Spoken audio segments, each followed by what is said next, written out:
Good afternoon, Southside, and welcome back to another episode of Hawk TV. Is there a learning lesson lost for the class of 2024? We've got new stories for you, so don't go anywhere. Hawk TV starts now.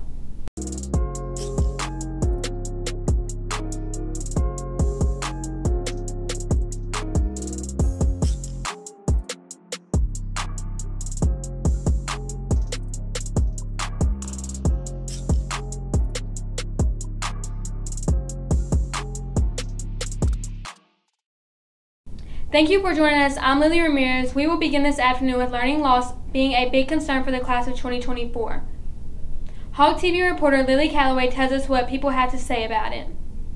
We all know that the 2020-2021 school year was tough for students as most were participating in online learning. How bad was it really though?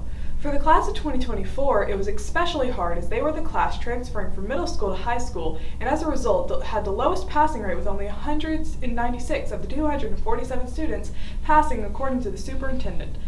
As a side note, the seniors were the least affected by the pandemic last school year, with only 14 being held back last year. Compared to the other schools such as Madison, which only had 4 students held back as opposed to our 51. Some of the ways the superintendent proposed to help these students catch up is to give them extended learning days, summer school, and Saturday schools. These are all in consideration, and as none have been confirmed to be final yet. Thank you, Lily. Along with the learning loss, there's been talk to bus drivers getting an extra bonus for all that they do. The Jackson-Madison County School Board is looking to help bus drivers as school districts nationwide continue to struggle with a shortage of bus drivers. According to a recent release from Superintendent Dr. Marlon King, our school district's bus drivers have taken on extra routes this school year in order to get us to school each day. Because of this, school board members are looking for a way to give back and are expected to review a new proposal for bus drivers next month. If approved, the proposal would pay bus drivers extra for each additional route completed and would give monthly bonuses to those with perfect attendance. We hope to hear more on this proposal soon, but for now, let your bus drivers know how much you appreciate them. Parent-teacher conferences are coming up for kids at school. Hawk TV reporter Lauren Woods fills us in on everything we need to know about it. Students have a shorter week to look forward to. On Thursday, September 2nd, we will have a half a day of school, but it's not time to slack off, but a time to catch up on missing work. That's because the half a day is to make time for parent-teacher conference. Parents are invited to come see how you are doing your classes from 12 to 6 on Thursday. Friday, September 3rd, schools across the district will be closed to students for a Teacher Professional Development Day. And both teachers and students can enjoy a longer weekend as well. Schools will be closed for Labor Day on Monday, September 6th. Students and teachers will return to school on Tuesday, September 7th. For Hawk TV, I'm Lauren Woods. Thank you, Lauren. Let's hope your teachers tell them nice things. In additional news, the Reese Across America Mobile Education Exhibit is coming to town. The Reese Across America Mobile Education Exhibit is coming to town. Reese Across America is an event where everyone can take part in remembering and honoring the veterans who served our country.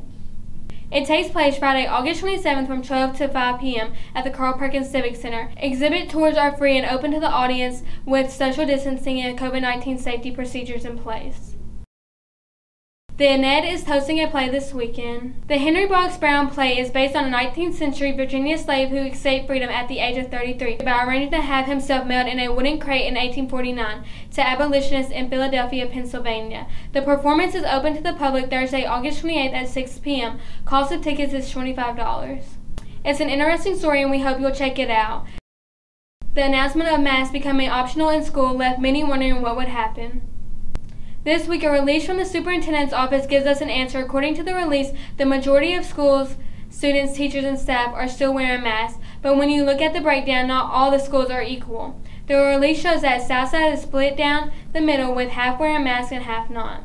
Madison isn't faring much better with 60% wearing masks, while Northside currently has 80% mask participation. North Parkway Middle is doing the best with 100% mask participation. Superintendent Marlon King said in the release that he believes students are demonstrating personal responsibility at a level we could not have imagined, all by wearing a mask. Finally, seniors, listen up. It's time to pick the perfect yearbook quote. The possibilities are endless, but there are some rules to follow. First, your senior quote must be school appropriate and no more than 25 words. Second, when you turn in your quote paper, you must include your name and the name of the person who wrote the quote. Your quote can be dropped off by the Tech Prep office.